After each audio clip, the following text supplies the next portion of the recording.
See. Thank you.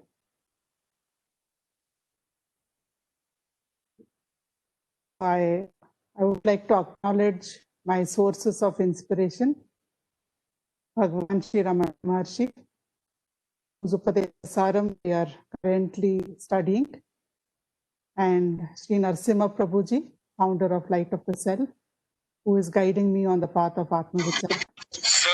Sri Shankaracharya.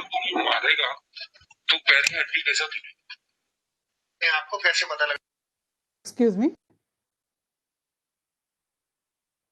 Can everybody mute, please?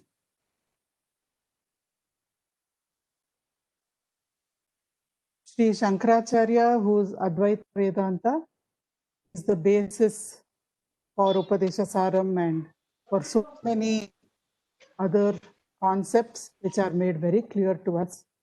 To all those three, I would like to offer my pranams. Let us chant Guru Brahma, Guru Vishnu together. Keep your phones on mute, please, and join in.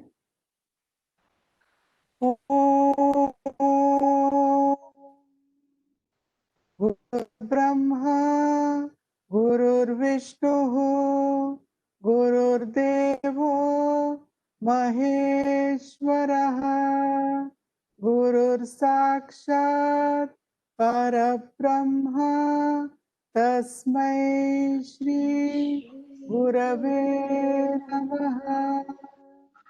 Asato Sadgamaya Tamasoma Jyotirgamaya Mrityorma Amritam Gamaya.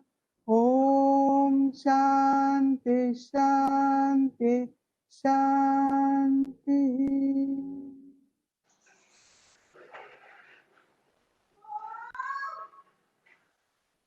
Ravi, can you put everybody on mute, please? Let us offer our pranams at the lotus feet of Bhagavan Sri Ramana Maharshi. May his grace ignite the light of awareness within each one of us and establish us in the self.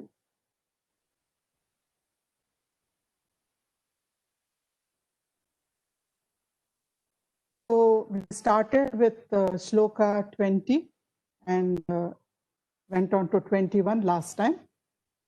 Let's just chant these two shlokas and recall the meaning so that we can align ourselves to what we are going to study today. Chant and you can follow the second time. Ahaminashabhajahamaham taya Ahaminashabhajahamaham taya Spurati hratsvayam Paramapurnasat Spurati hratsvayam Paramapurnasat.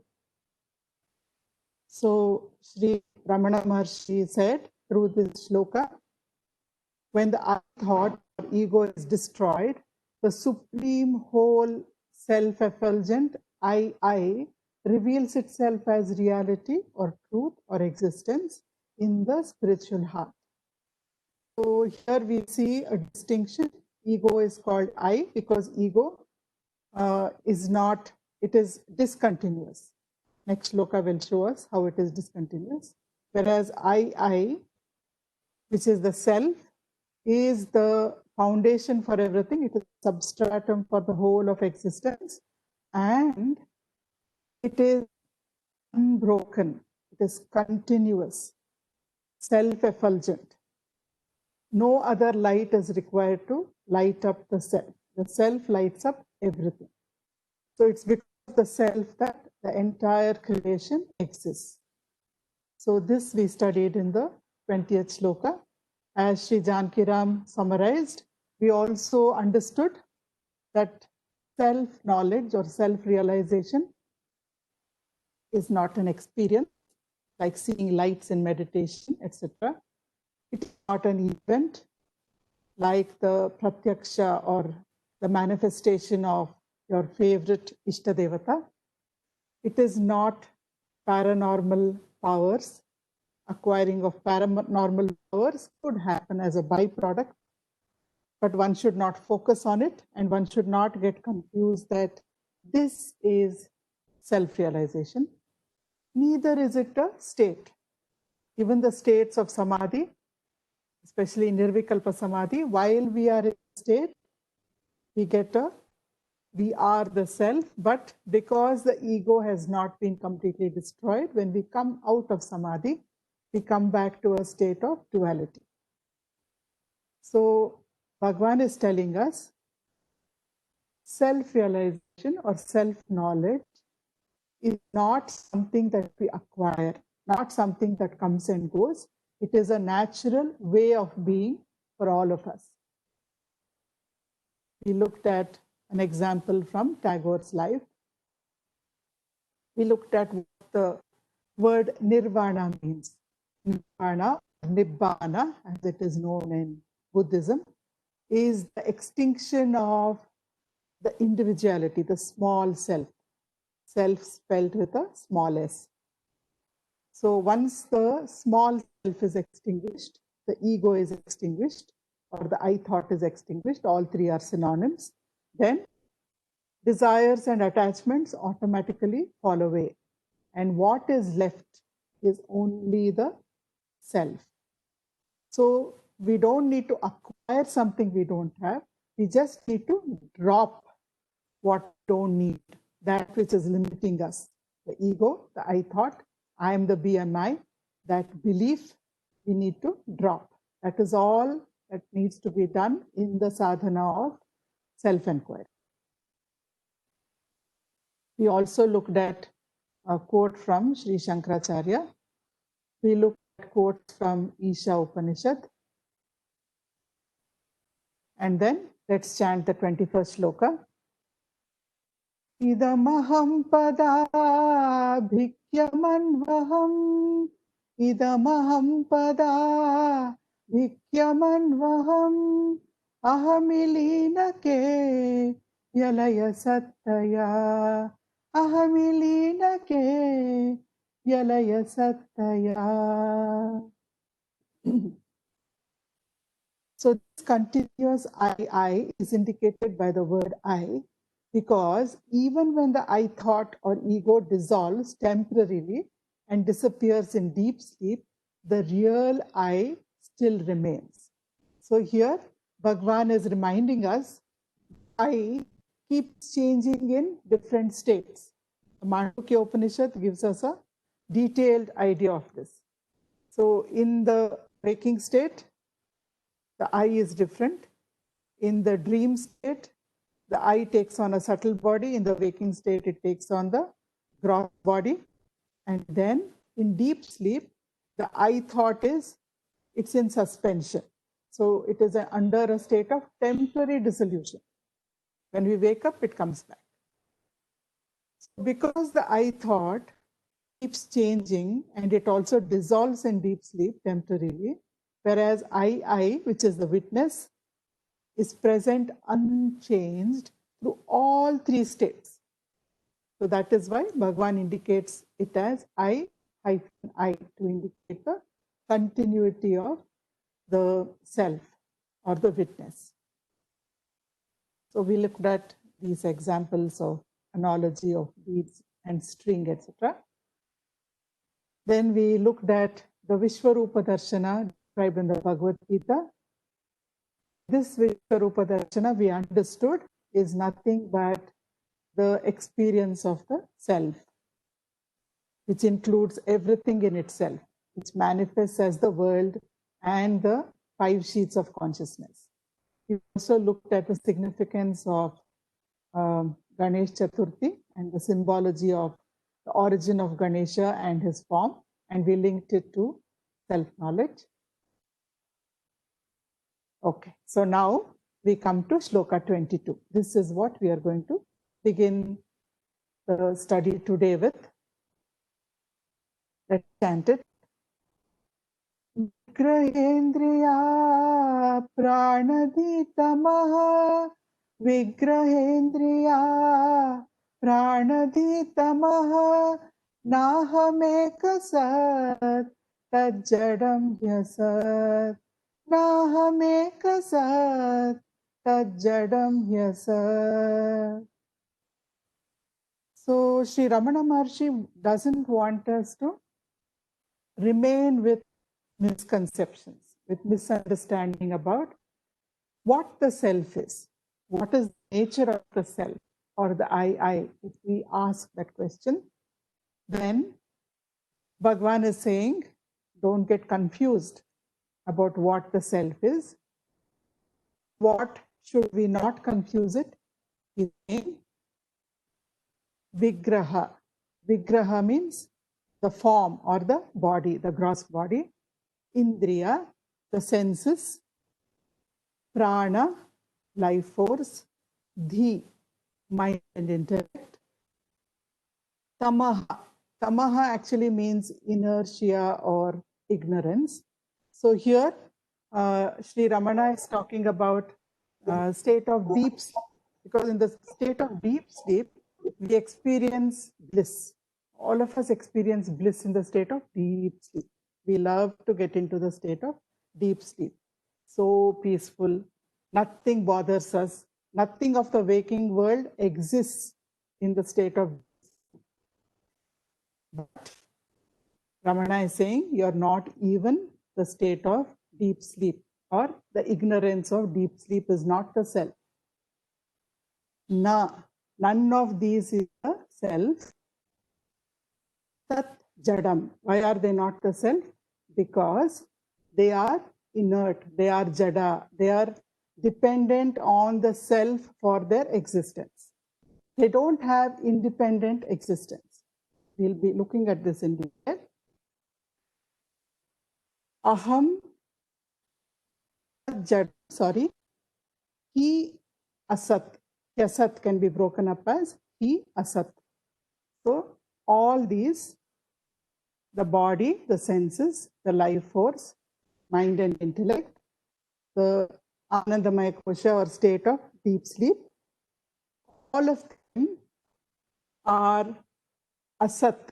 They are not true. They appear to exist, but they really don't exist. They are illusory. Because they are temporary manifestations of the self, and they will dissolve and disappear after some time. Therefore, they are all asat. Aham ekasat, only the self. Wherever from 22nd shloka onwards, remember Bhagavan said, whenever he is going to say I, he means I. Aham means aham. Therefore, aham ekasat. So here Ramana Maharshi is saying, only the self, only I is true. It is only independent reality, which does not depend upon something else for its existence. Therefore, you cannot confuse the body, mind, intellect, prana, or the state of deep sleep. Think that it is the self. So let's look at this a little more in detail. Now here are some pictures and examples. Now we see in the center, we see a college girl. What is she eating? She's eating a cone of ice cream. It's mouth-watering for all of us. So how did she get the ice cream? On the left extreme, the top, we see an ice cream kiosk.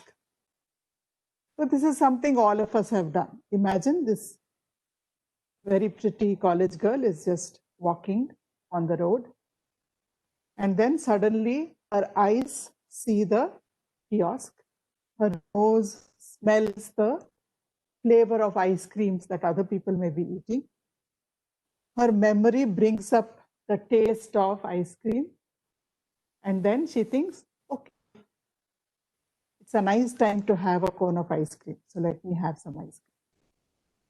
buys the ice cream. She is licking it. She can taste it now. Okay. Now we see on the right extreme top, there is a picture of the same girl, evidently in a hurry. She's almost running. Probably she's late for college. So she's passing by the same ice cream kiosk. Still her favorite snack, but her eyes are seeing the kiosk. Her nose is smelling the ice cream, but mind is not registering the kiosk. Why? Mind is intent on reaching class on time because she may be scolded by the teacher or it's a very important class that she doesn't want to miss. So she's rushing on the road. All her senses are aware of whatever is around her, but the mind is not registering. So this is the limitation of the senses. What is the limitation of the senses? First of all, there is a bandwidth. Within that bandwidth, our senses function, isn't it? A dog can hear things that we can't, right?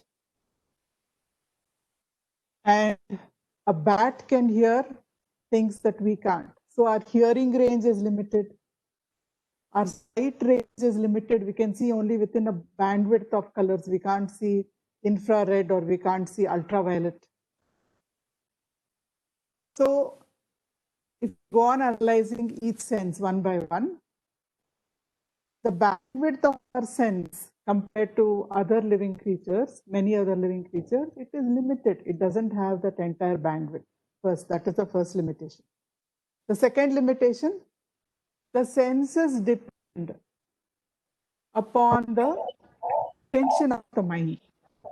The mind has to be attentive to what the senses are seeing or hearing or touching or tasting or smelling. If the mind does not pay attention, then the input of the senses is not cognized. So these are the limitation of the senses. Then we have limitation of the body and prana. Prana, the mind and intellect and the body can't communicate with each other without the interface of prana. Can everybody mute, please? The talk is being recorded, so any disturbances will also disturb the recording and the listening experience of all the people in the satsang. So I request you to keep your mics on mute throughout the session. Thank you. So prana plays a vital role, or life force. It plays a very vital role in being a communication medium between mind and intellect and the body and vice versa. So if the prana is absent, the command from mind and intellect cannot reach the body. So it is a very, very necessary interface. But neither the body, nor the prana, nor the senses, nor the mind and intellect, none of them can function without the powering of the self. If we look at the bottom left, there are two pictures. We see pallbearers. People are carrying a corpse. Second picture, just for fun. This corpse is actually sitting up, not dead, and it's wondering what's happening. Okay, so when death comes, the prana goes away, and when the prana goes away, nothing functions. So self powers through prana, body, mind, intellect, all sheets of consciousness are powered. But if the link to the self is broken at any point of time, then these cannot function. The limitation of the mind. We are so dependent on the mind. In fact, we spend more time in the day in the mental play, in the world of the mind than in the physical world, the world of ideas, the world of thoughts, the world of emotions. Now and then we come down to the level of the body in order to cater to certain tasks or to the needs of the body. Otherwise, we are mental beings, in fact, or intellectual beings. But if we analyze, during our waking state, the conscious mind is very active. The unconscious mind is suppressed, but even from its suppressed state, it keeps on throwing vasanas into the conscious mind. And it controls the way the conscious mind behaves many times.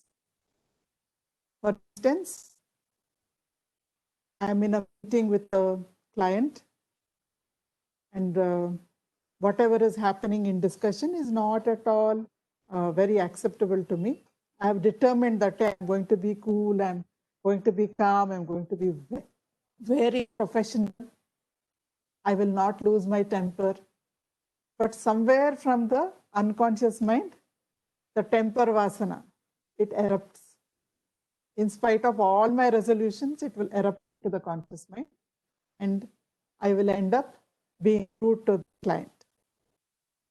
So it is suppressed, but it controls. In our own experience, the conscious mind is the dominant force in the waking state. Now, if you come to the dream state, conscious mind is completely absent in the dream state. The subconscious mind has taken over. It is creating a dream. Everything is a part of the mind. The dream body that I take up is a part of the mind. The dream surroundings are projected by the mind. All the other dream characters are projected by the mind. So the subconscious is very active in the dream state. Conscious mind is completely almost absent. It's not there. Then the deep sleep state, neither the conscious mind nor the unconscious mind are active. Entire mind, 100% of the mind is in a state of suspension, which is why in deep sleep, if you ask somebody, what was your experience of deep sleep? What did you see? Then that person says, nothing. Was no thing. Nothing that was there in the waking state was there in the dream, in the deep sleep state. Deep sleep is beyond time, beyond form. So it is beyond time and space. There is no form. There is no limitation. There is no other. But then what is the limitation of deep sleep state? We are in bliss. We are in peace. We are infinite. Then what is the limitation? The limitation is that we don't cognize that it is our natural state. We are not aware in the deep state that this is my true state. So that is the limitation of the deep sleep state or the Anandamaya Kosha. So since all of these are limited, they have their limitations. They cannot be present continuously. They are dependent on the self for their existence. So because of this, they cannot be the self. Just recall the definition of the self. What is the definition of the self? The definition is self has no birth and no death. The self is infinite. The self is changeless. The self always exists, therefore it is permanent. It has always existed, right now it is existing. And later also it will continue to exist. So these are the qualifications of the self or characteristics of the self. So the very fact that there are limitations, it means it is not the self. Self has absolutely no limitations. The fact that None of these are dependent.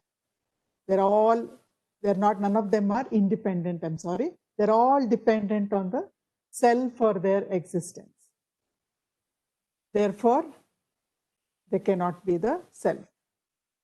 So one by one, we can compare. They are not permanent. Some exist in waking state, some exist in dream state, some exist in deep sleep state, and they don't exist in the other states. So since they're not continuously present, they can't be the self. So Bhagavan is saying, do the analysis, do your homework, compare, to understand. None of these vigraha, indriya, prana, dhi, tamaha, none of them is the self or the I. So here we have Dakshinamurti Sutra. Just a few parallel shlokas, because when we look at shlokas from other scriptures, it builds confidence. Whatever Bhagavan is saying is in alignment with the scriptures. So just for that, we are taking a few shlokas. Now, Dakshinamurti Stotra, a very popular work. Shloka number 4, it says, the light of a great lamp. If you put this great lamp inside a pot which has many holes, then the light of that lamp will flow out from those holes and start illuminating the surroundings. The knowledge of that alone throbs outwards through our eyes and other sense organs. So we think I am seeing, I am hearing, but actually it is the presence of the self which is allowing me to see, allowing me to hear, allowing me to talk, allowing me to use all the 5 senses. It is the self. It is the light of the self that is flowing out through the senses. It is the light of the self that is flowing out through the mind and intellect. Therefore, every single action, thought, emotion, deed, idea, whatever this body, mind, and intellect generates, all of them are in fact being powered only by the self. So this shloka goes on to say, the knowledge of that alone throbs outwards through our eyes and other sense organs, cognizing, I know. So the self is the knowing principle. When we say, I know something, it is because of the self that the mind can say, I know this. Or that the mind can say, I don't know this. Because then I know that I don't know. Get that? I know that I know something because of this knowing principle. Also, I know that I don't know something also because of the knowing principle. Both of them are knowledge. So this I know, or the feeling that I'm aware of something, I know something, that can come only because of the self, which is the eternal witness. The eternal witness is the Sakshi. It is the knowing principle. It is awareness. Because of this awareness, which is shining through my senses, through my body, through my mind and intellect, through all sheets of consciousness, like a lamp shines through the holes of a pot and illumines everything around it. Because of that light of the self, I know. Knowing is possible for me only because of the light of the self. The shloka goes on. Since he shines, this entire world shines. He denotes Dakshinamurti, which denotes the self. So since the self shines, this entire world shines. If the lamp inside the pot goes out, then there is no more light coming out from the holes in the pot, which is when we say somebody has left the body, someone is dead. So salutations to Sri Dakshinamurti, the inner Guru, who awakens the glory of the Atman within us through his profound silence. So Dakshinamurti or any Guru is the manifestation of the inner Guru or the self. The Guru comes in the dream to awaken us. Come on, get up. You're tired of this nightmare? This is just a dream. Wake up. So the outer Guru is a manifestation of the inner Guru or the Atman. And he comes to awaken us to the glory of the Atman, to the glory of our true nature. Now, what do we see in this slide? We see a lamp, right? Another kind of lamp. There's no pot around it. It's shining with all its brilliance. Now there is a king. So in the Nataka Deepa Prakaranam of Panchadashi, which comes in the 10th chapter of Panchadashi, a beautiful scene is described. There is a Nritya Sabha, there is a dance hall. And in those days, usually kings would arrange performances of dances. It would be in the palace, there would be a dance hall. It will be well illuminated. When the king comes, what happens? Audience will gather and the dancer comes on the stage. Now this lamp is illuminating the king, it is illuminating the audience, it is also illuminating the dancer. The same lamp. And what happens when the king leaves and the dancer finishes her dance and the audience goes back home? The lamp is still shining. Lamp never goes out. So this is how Panchadashi helps us to understand what is the self. Before the king came, before the ego came, still the lamp was burning. In deep sleep, ego is suspended. Then when we wake up, what happens? Slowly the feeling, I am, comes. Then very quickly that I am gets attached to the body, mind and intellect. And it says, I am the body, mind and intellect. That is the king. The mind and intellect dance. They dance to the input of the senses. They dance to the input of asanas. They dance to actualize desires. Then the audience, entire world of objects around us. Everything is illumined by the self. The self existed in deep sleep. The self exists in waking state. All of these disappear again into deep sleep. The self continues to shine. So this shloka is there. Just let's look at the shloka before we move on. The shloka that we looked at just now, the meaning of the shloka.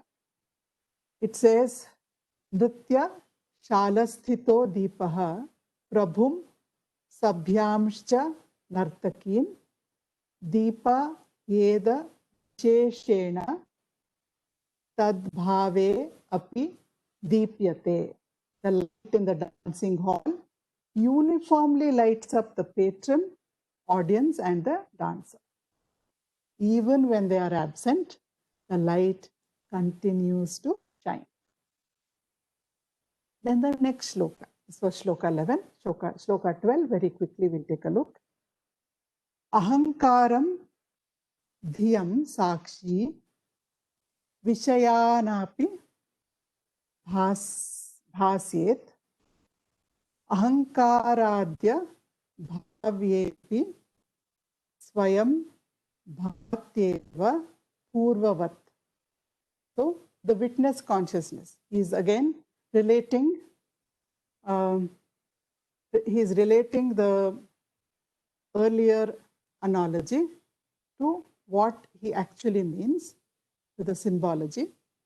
Witness consciousness, the lamp is the witness consciousness, lights up the ego, the intellect, and the sense objects, the king, the dancer, and the audience. Even when these are absent, it remains self-luminous as ever. So this is what Panchadashi is telling us. Now we come to shloka number 23.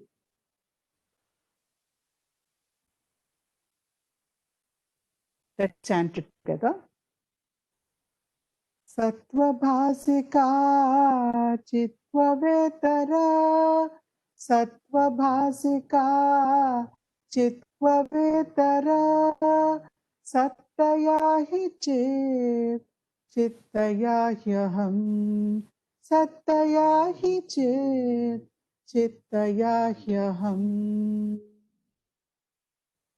So here Sri Ramana is taking us further into understanding what the self is and what is the state of self-realization, what is self-knowledge.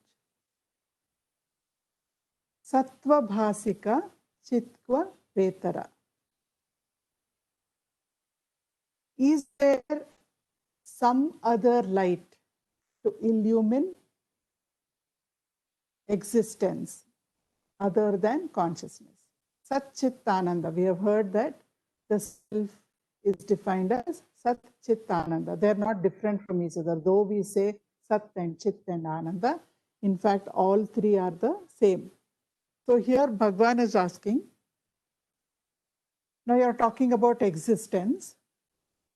How is existence illumined? If you take existence aspect of the self, how is it illumined? It is by Chit.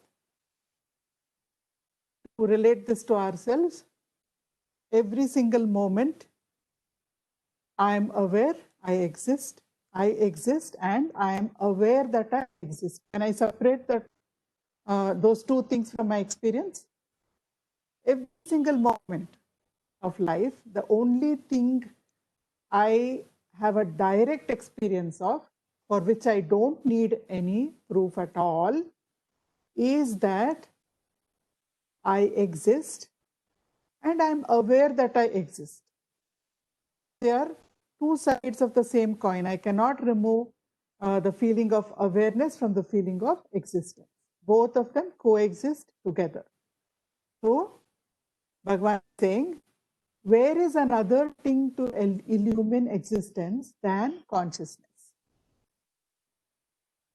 Awareness is illumining everything because existence is consciousness.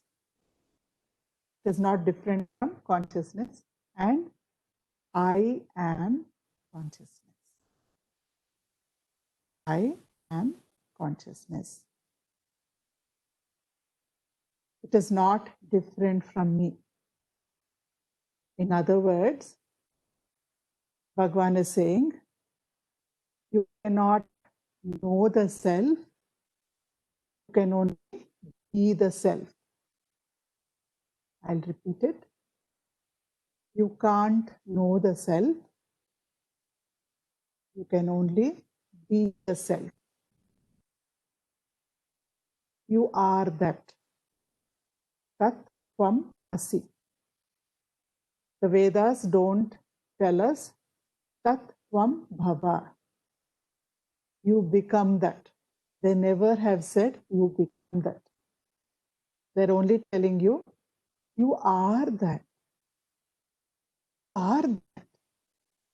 Anything that you acquire which is not you is subject to the law of decay. Jagat. That which is born, ja, that which goes away, disappears, that which appears and disappears, is not real. Therefore, if you think you will become something, you will acquire something, you will get something, I will achieve or I will acquire self-knowledge, then because it is not you, it will disappear. So what is the use of that? It's just like all other things in this world, isn't it? I acquire a new phone, after some time I leave it somewhere, I lose it. I acquire new clothes, as I keep using them, they tear, I have to throw them away. So everything you keep on acquiring, you also keep losing them. They go away from your life. The dear ones whom you love, if you are attached to their form, to their personality, when their time ends, they leave our life and go. So, Bhagavan is saying, existence, consciousness is not like that. It is your true nature. You are that. You don't have to become that. You are that. You only have to become aware, be aware all the time that you are that. That is self-realization.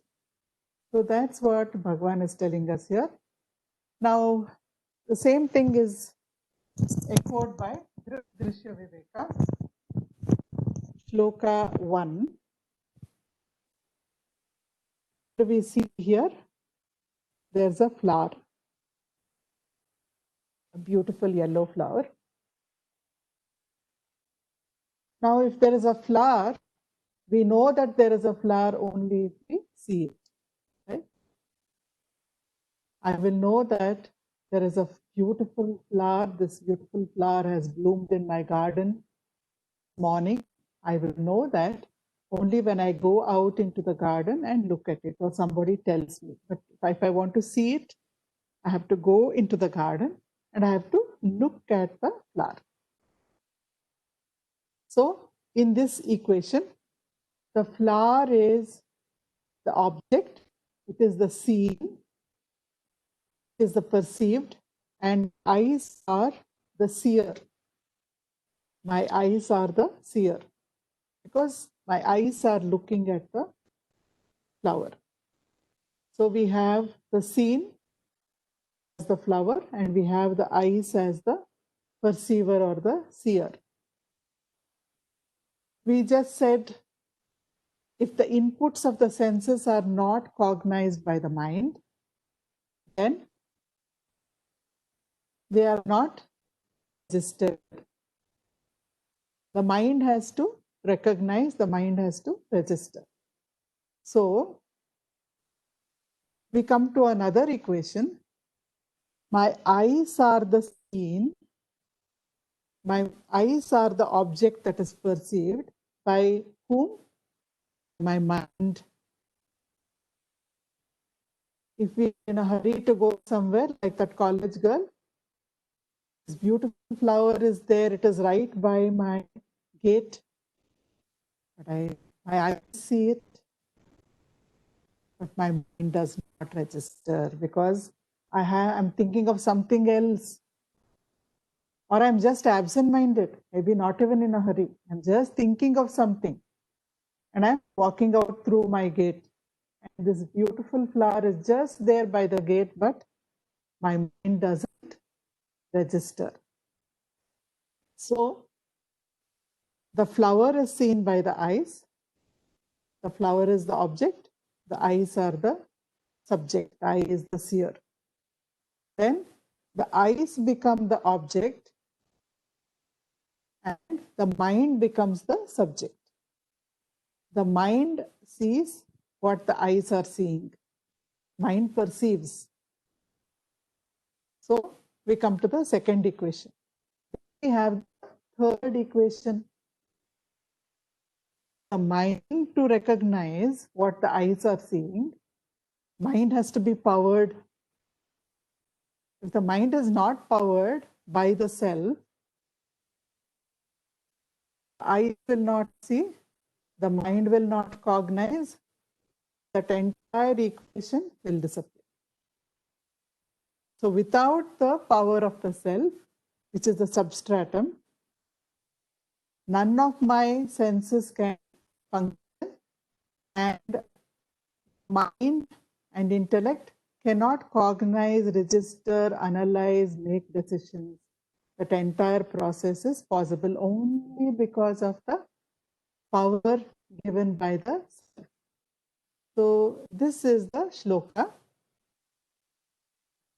Rupam drishyam lochanam drik tat drishyam driktu manasam drishya dhivrittayah sakshi drig eva natu drishyate.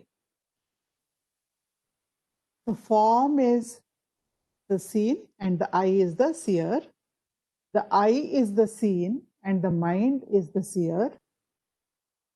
Mind with its modifications. What are its modifications? Thoughts, emotions, ideas, concepts.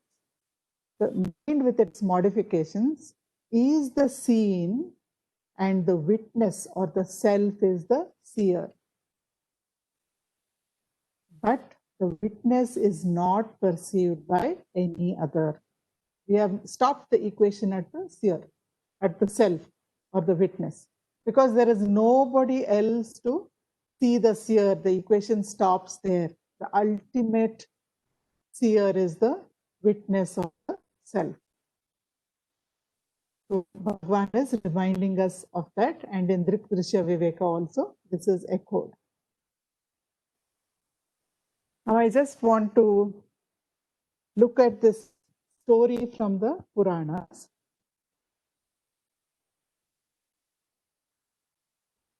Vamana and Bali. A story very familiar to all of us. But still, I will take a few minutes and we'll recall it together.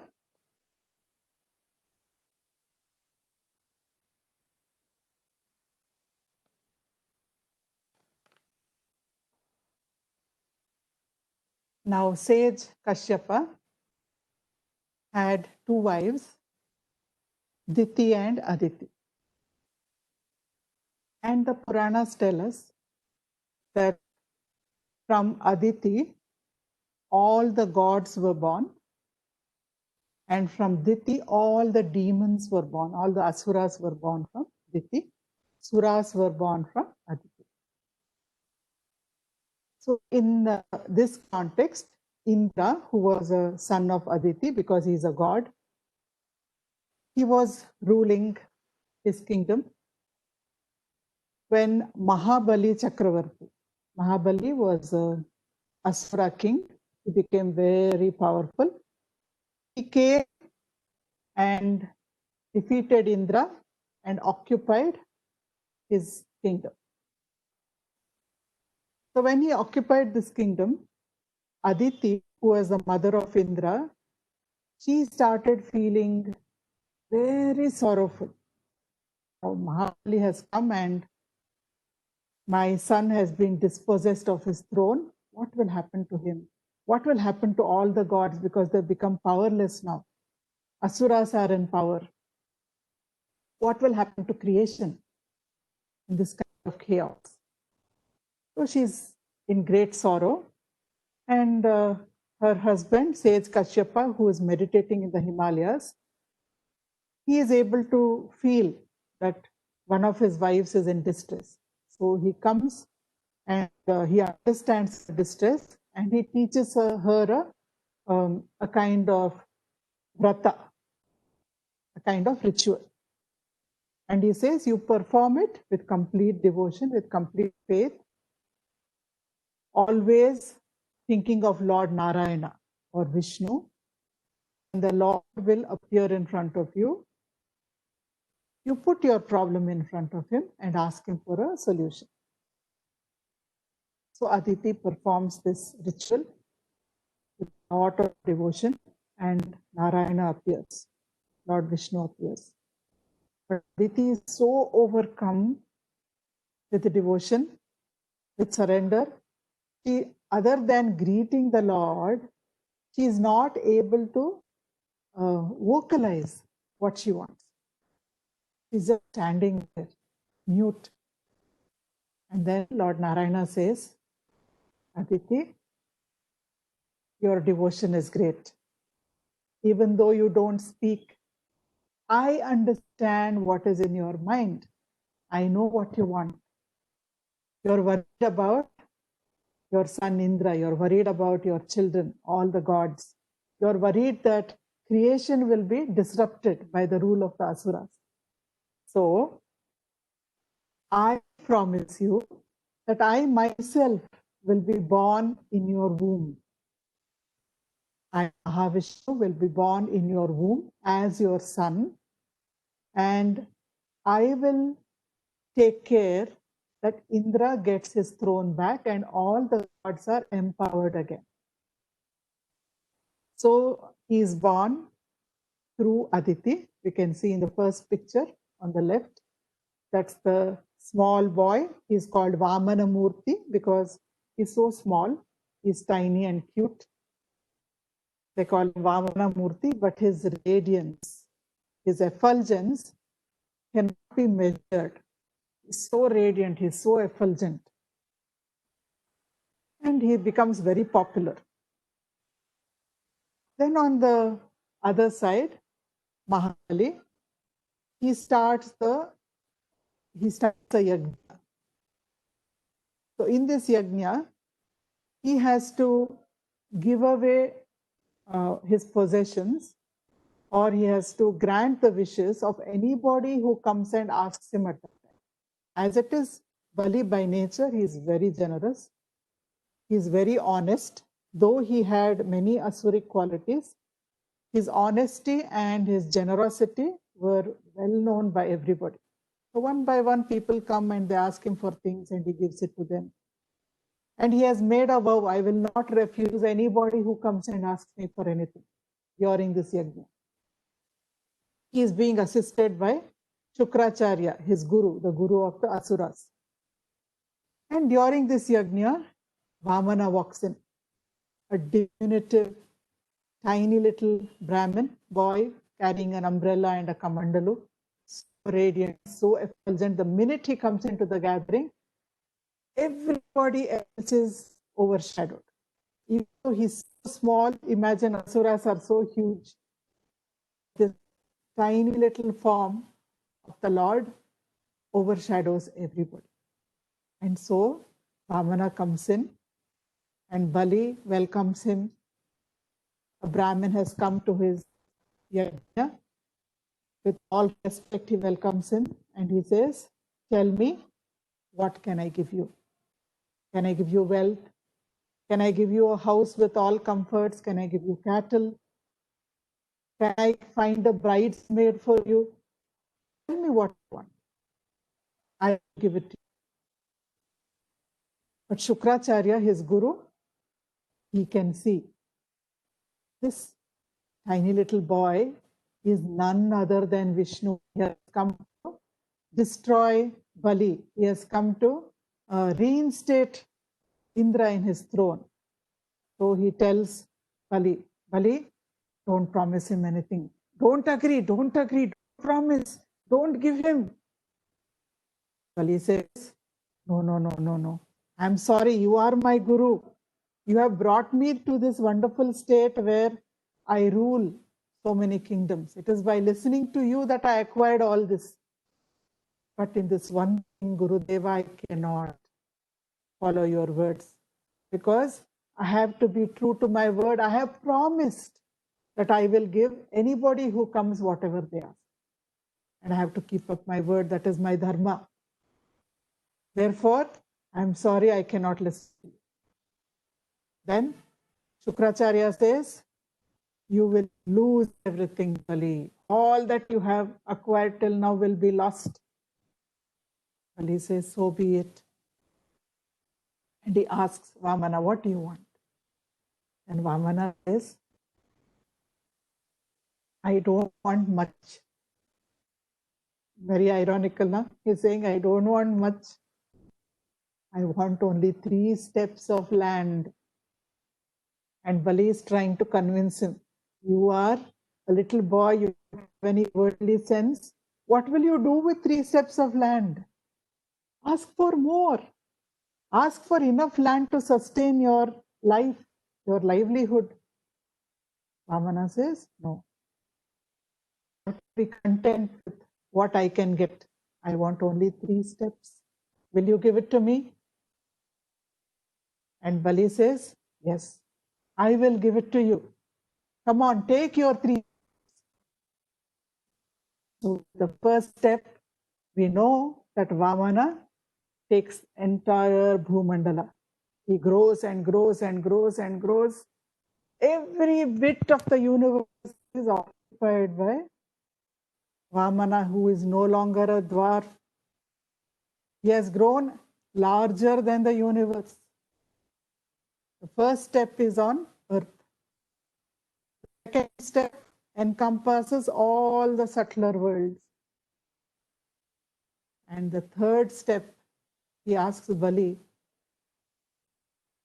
"Oh Maharaja, tell me, where shall I place my for the third stride?" And Bali says, the only place that is left is my own head. Please sanctify my head by placing your foot on it. And that is the end of Bali, is what we hear. Now, psychology behind the story. Inside us, we have suras and asuras. What are the suras? Everything that pulls me towards self-knowledge, pulls me to anchor myself in the true being. All those are suras, all those akankshas, all those vasanas, which will fuel my journey to self-knowledge. They're all suras. What are the asuras? The asuras are all the bandha vasanas. The main vasana, Mahabali, ego, I am the body, mind, and intellect thought. I thought, I am the BMI. Remember, we studied in earlier shlokas, it is like a magnet to which all ion filings will come and get attached. The minute I believe I am the body, mind, and intellect, I have limited my entire self.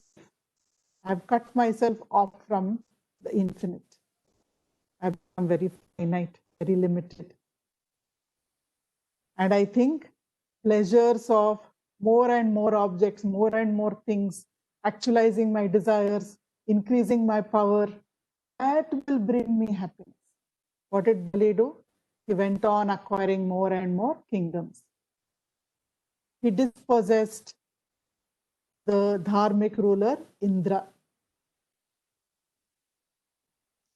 So Mahabali is the ego, Ahankara. And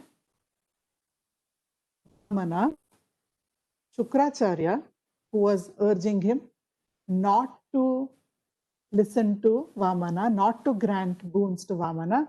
Shukracharya is the voice of the world. What does the world say? When you want to go to a satsang, you tell people who don't have self-knowledge as a priority, Arey, what will you do here, there, yeah? Somebody will come and give one boring talk. You want to go and sit there. You don't have sense, is it? Come on, come, acquire more wealth. Nothing wrong with acquiring wealth. But if we think that wealth alone will bring me happiness, there is the problem. Nothing wrong in having power, but if I think that power gives me happiness, there is the problem. Always to be aware, I am bliss, I am happiness, I am peace. That is the state of a jnani. So Shukracharya is making a last ditch attempt. Don't come, don't surrender, don't say yes. you will lose your entire entity. You will be gone. So the first step is the physical. I am the body that is permeated by the self. Vamana puts his foot on that. That means Bali has to let go of it. The second step, the state of deep sleep, the state of dreams, the subtler body states, that is divinized. You let go of it. I'm not the mind, I'm not the intellect, I let go. But still somewhere, not fully let go of everything. Somewhere in seed form, it is still there. I am the body, mind, and intellect. I am limited. And the self will dissolve that also. Third step. Nothing but the self. That was always the state. If we look in the background at the photo where Ramana is taking the third step, about to place his head on, about to place his foot on the head of Bali. In the background, we see Mahavishnu. So the self has always been there. It is not that Vamana is now suddenly coming. It has always been there. But the realization that that is my true nature comes when I let go the three steps. I am not the body, I am not the mind, I am not the intellect. I am not this limited entity. I let go of all. Those are the three steps that will establish me in the self. I let go my identity with waking state, my identity with dream state, my identity with deep sleep state, and I go into the Turiya. Turiya is not a state. Turiya is the thread that passes through all the beads. Turiya is the self that illumines all three states, but it is independent of them. And I am established in the Turiya. So this is what the story of Vamana and Bali are telling a sadhak. Just to the last slide, where Arthur Osborne, many of you may have read, he has written a lot of books on life and teachings of Bhagwan. In fact, the first book that I read about Ramana Maharshi was the biography authored by Arthur Osborne, Ramana and the Path of Self-Knowledge. So he holds a special place in my heart. He was a great devotee of Ramana Maharshi, but he came to Bhagwan only during the last 5 years of Ramana's life. 1945, Ramana took Mahanirvana in 1950. So it was 1945 when Osborne was able to come to Bhagwan Sri Ramana Maharshi. But before that, he was very convinced, because he would have a lot of meditative experiences where he realized, when he was in England, he would realize that there is only one state of being. There are not two. There is only one. So Advaita was an inner conviction for him even before he came to Bhagwan. He and his family came to India in 1945. His family actually went to Tiruvannamalai and they settled down there. But Arthur Osborne had to go and fight the World War. So he was fighting the World War, and he had 2 books by Ramana Maharshi and he had 1 photo. So he says, I was in prison. I was taking care of the prison gardens at that time. What was my substratum was these 2 books about Bhagwan and this photo of Bhagwan. I would keep on dwelling and keep on thinking of them. And he says, they took me to shoot me. He was taken.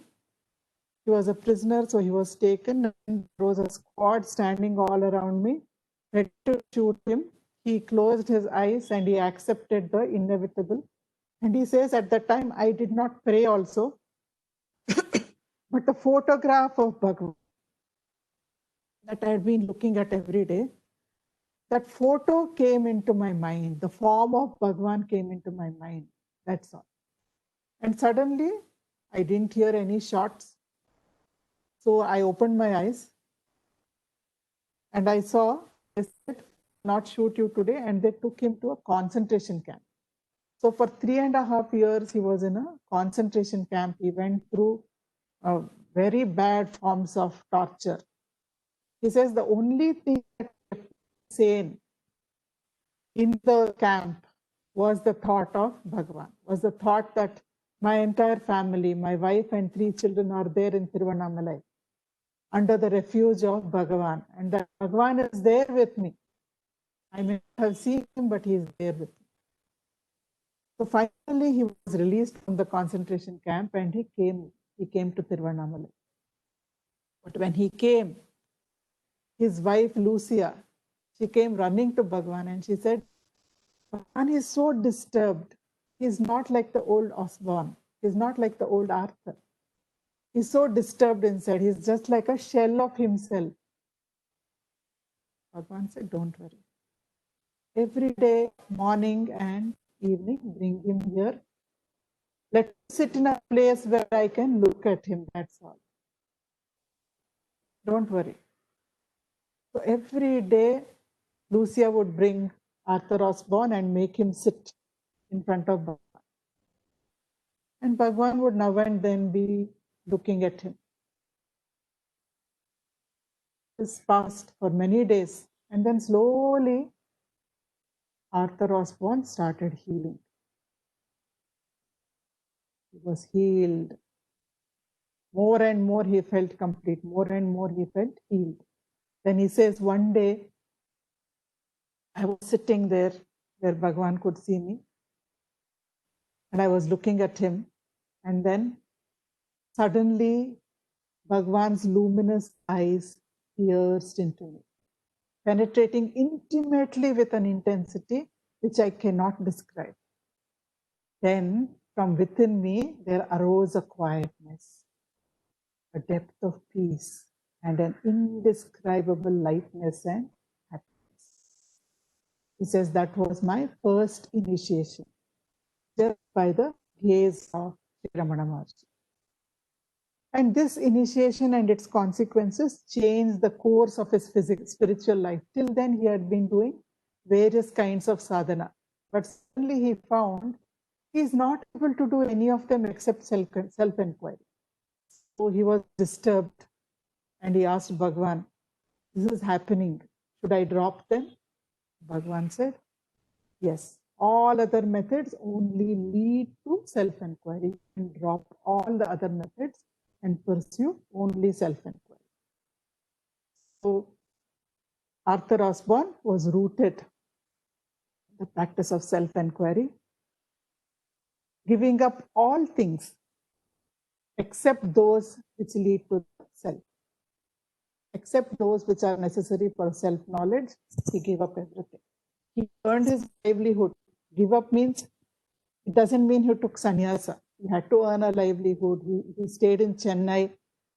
He had a job there. Whenever he got a holiday, 1 week, one day, he would rush to Tiruvannamalai, be in the presence of Bhagavan, and continuously keep on doing self-inquiry.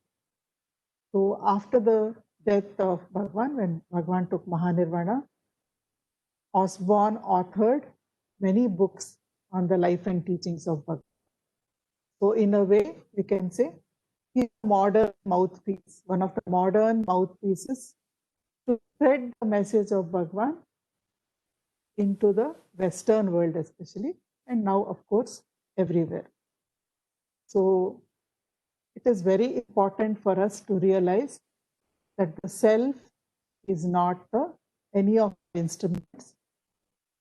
The self is ever present, the self is infinite, the self is our true nature. So I'll just come out of the presentation, and if there are any questions, you can.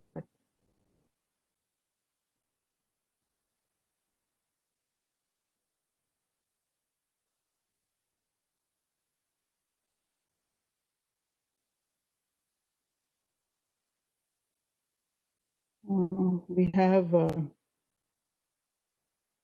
Kumari.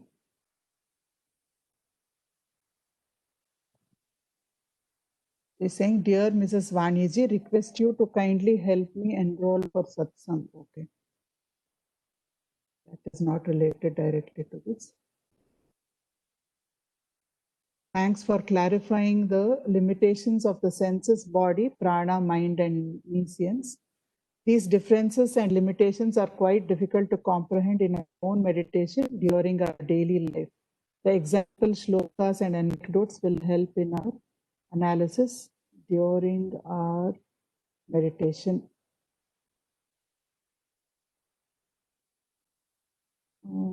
Okay. Ramesh Putana is saying it was good. Katyayani, dropping BMI, exploring deeper self through meditation and experiencing that blissful state seems to be tentative. How effective would that be with constant awareness of our existence in the material world? The impact of BMI.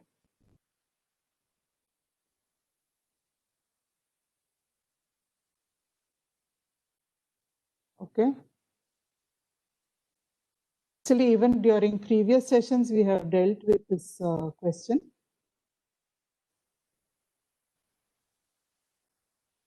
Because when we let go of the identity of BMI and we start witnessing everything, efficiency goes up. It doesn't come down. We can see all possibilities. Without the feeling of doership, we are able to do everything efficiently. Without biases coming in, without conditioning kicking in, which will block so many things, without negative emotions coming in and making me feel bad while I'm working on something. All relationships will become healthy, loving, pure. If you just take an example, a friend has a problem. So the friend with a problem comes to you for some solution, and you listen to her problem. She has issues with maybe her family members, maybe with her spouse, maybe with her colleagues. So she vents. So when she vents and finally asks you, "What can I do to improve things?" You give her advice and she follows that advice and she comes back and says, "That was wonderful advice. I don't know why I couldn't see it myself, but when I did what you said, now that problem is resolved." What happened? She came and spoke to you. She was a participant. She had so many negative emotions about those people. A history was there with them. They have done something to upset her, she's done something to upset, and so a history builds up. But when she came to you, you looked at it like a witness. You didn't have that history, you didn't have those biases, you didn't have those negative feelings. So as a witness who loves a friend, you gave her advice. You could see the situation very clearly, which she could not do, because your vantage point as a witness, unbiased witness, give you the advantage of being able to look at the situation in all its aspects, its holistic aspects. And what you told her when she implemented, it helped her. She said, why couldn't I see it? It was such a small thing. She couldn't see it because she was caught up in it, entangled. So being the witness all the time in our life will actually boost your efficiency in every field, every arena. So we need not have this fear. What will happen to me if I get anchored in the self? Will I lose my abilities? Will I lose my skill sets? Will I not be interested in doing things anymore? So Sahaja Samadhi means you're anchored in the self, but you're active in the world. Thank you, Vaniji. Thank you. Yeah. Thank you very much. Right. Actually, what I understand. Sorry. There is a question here. Can I go directly to who am I inquiry? Exactly what do you mean by directly? Can you unmute and ask? Not directly. I was saying it enables us to understand things subjectively. I mean, the deep meditation that we experience, the self-inquiry in the material world, because we do meditation for an hour or 2 or half hour, and then we come back to this world and we are back into the normal routine. But what I understand, thank you for enlightening. So it really helps us in our day-to-day life to get better in terms of being our negativity and being a positive witness to each and every. I understand. Thank you very much. Thank you. Thanks, Vaniji. Thanks. So you can, and like it happened for Arthur Osborne, if other sadhanas are there, when they are not required, you will feel the urge to drop them, or they will just drop off on their own. So they are necessary, or till they give you comfort, you can carry on. But when a stage comes, they will drop off on their own and only self-inquiry will remain. Or if you feel that I don't need them and you're ready to plunge into self-inquiry, that is also fine. But it's good not to have guilt about leaving other sadhanas and moving on to this. If there is guilt, carry on both for some time, then slowly this will pull you in. There is one more question.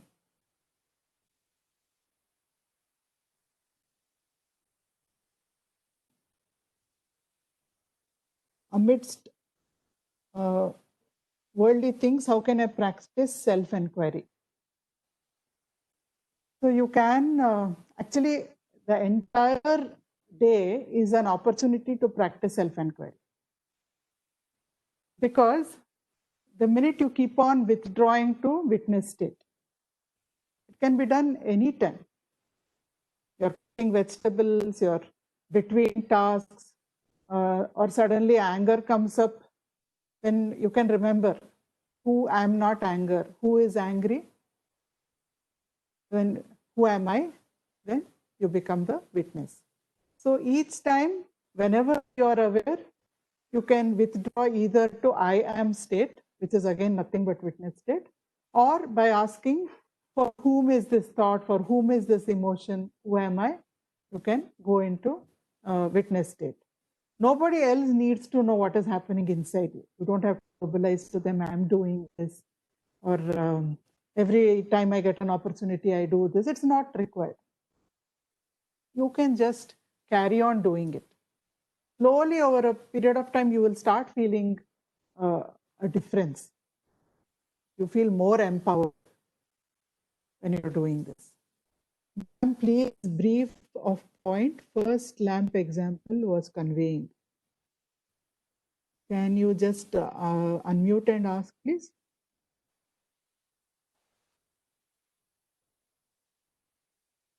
There were two examples of lamps. The first one, would you please brief it again? In the first example, there was this lamp which was covered by a pot with holes, right? That's the one you're talking about. Yes. So in that example, it is just to show that the self is powering everything. All the senses, all the functions of the body, functions of the mind, functions of the intellect. Even though we feel that we are doing them, the light, the power which is giving them the ability to do all these things is coming only because of the cell. It is the same example like the bulb and electricity. The bulb can give light if there is electricity. The whole pot can throw light only if there is a lamp inside. And the lamp is lit. So this was the first example. Okay, thank you, ma'am. So I think I'll just type my phone number here. If anybody wants to, somebody said they want Prabhuji's, to join Prabhuji's group, etc. So if there is any such inquiry or any other kind of inquiry regarding this satsang, you can, I'm not able to type here, I don't know. 9663297799.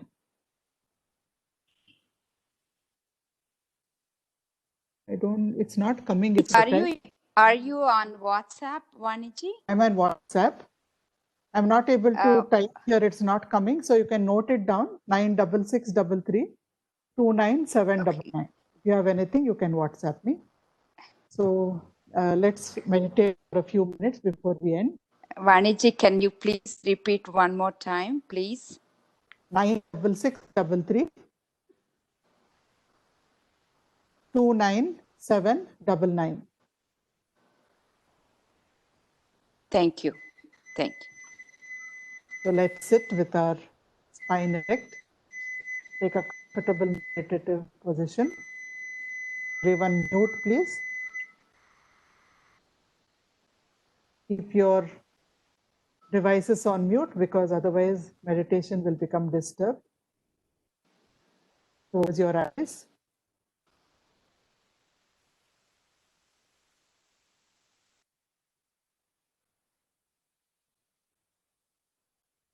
Become aware of your breathing. Slow and deep breathing.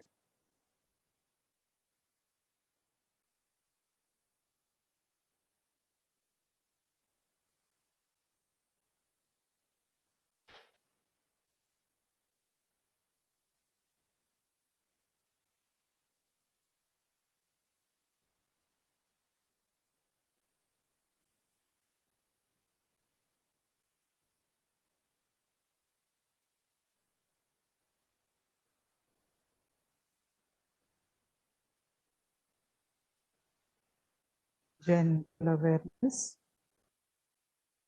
No stress, no strain.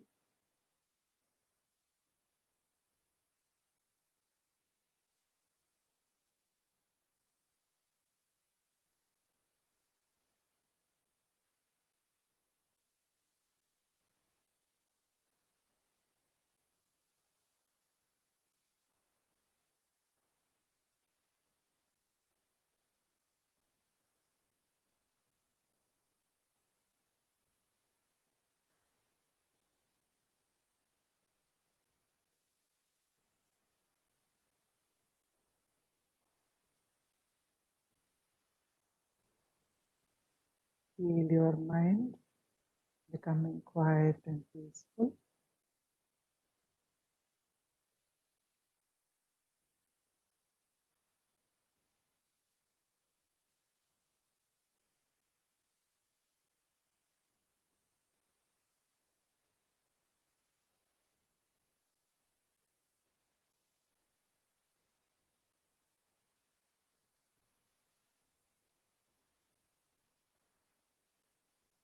Now shift your attention from the breath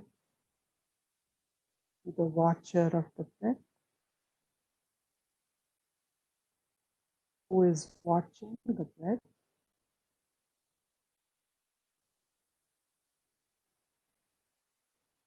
There is a sphere, a witness, who is aware of the breathing.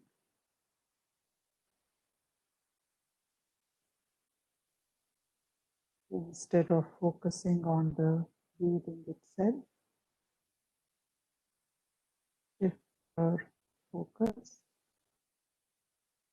to the one who is aware of the breathing.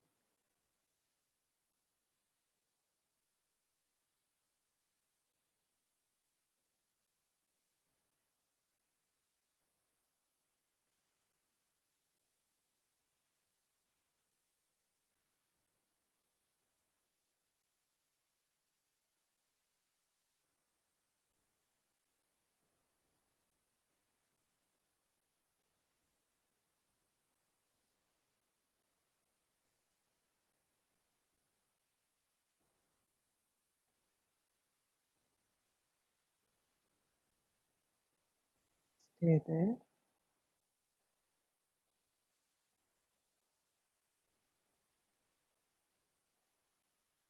If a thought arises, again ask, who is aware of the thought?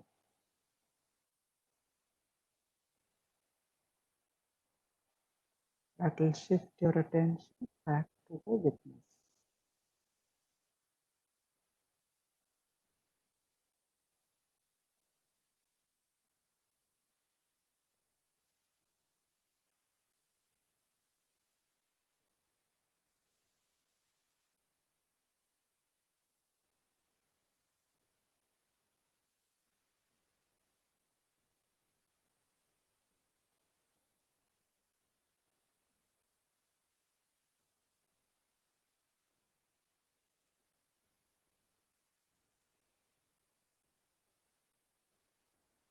Let us offer our gratitude to Sri Ramana Maharshi, whose wisdom illumined us, established us in a state of awareness. May this awareness remain with us and anchor us in the self. This practice that we did now for a short time is only a small variation of who am I, because each time a thought comes, it takes you to the seer of the thought, to the witness. You can do it anytime, through the day, whenever you have a moment to spare, you can do it. There's a question that asks, Drik Drishya and self-inquiry is the same. Drik Drishya Viveka actually tells you the relationship between the seer and the seen. In self-inquiry, we are practically following a technique to become aware of this relationship between the seer and the seen and to get established in the seer. That is the difference. Thank you. Malati, over to you. Can you hear me? Can you hear me, Vani? Vani, can you hear me? Yeah, okay. Thank you, Vani, for the very illustrious and interesting presentation. We look forward to many more such sessions. Today you covered verses 22nd and 23rd. The slokas were done today, and it was very, very nice. And the in-depth with which you went into the whole thing and illustrated it with all the anecdotes made it even easier for people like me, especially, to understand. Next Saturday, there will be the next session on Ramana Maharishi's Upadesha Saram at 6 p.m. So please, everyone, be there and log in latest by 5:55 p.m. Tomorrow, Sri Krishnapani Raju will do the next session of Tattva Bodha at 10 o'clock. That will finish by 11:30. And details of all programs will be on the School of Ancient Wisdom group of WhatsApp. So please, those who are on that can go regularly and have a look and attend whatever programs they choose to.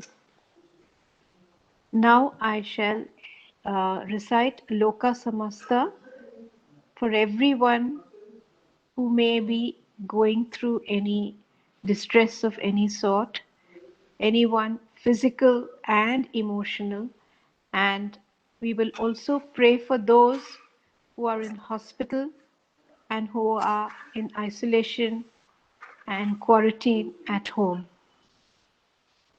So please mute your microphones and I will chant Loka Samasta. Loka Samasta Sukhino Bhavantu. Loka Samasta Sukhino Bhavantu. Loka Samasta Sukhino Bhavantu. Om Shanti Shanti Shanti.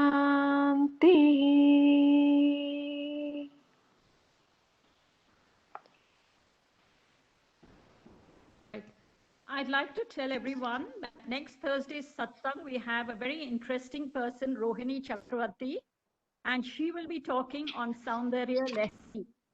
So please log in, everyone.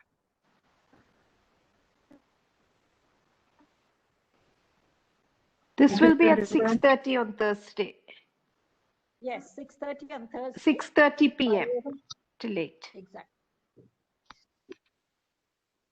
Thank you, Malti. Thank you, Sajni. Thank you, Welcome. Tankiran.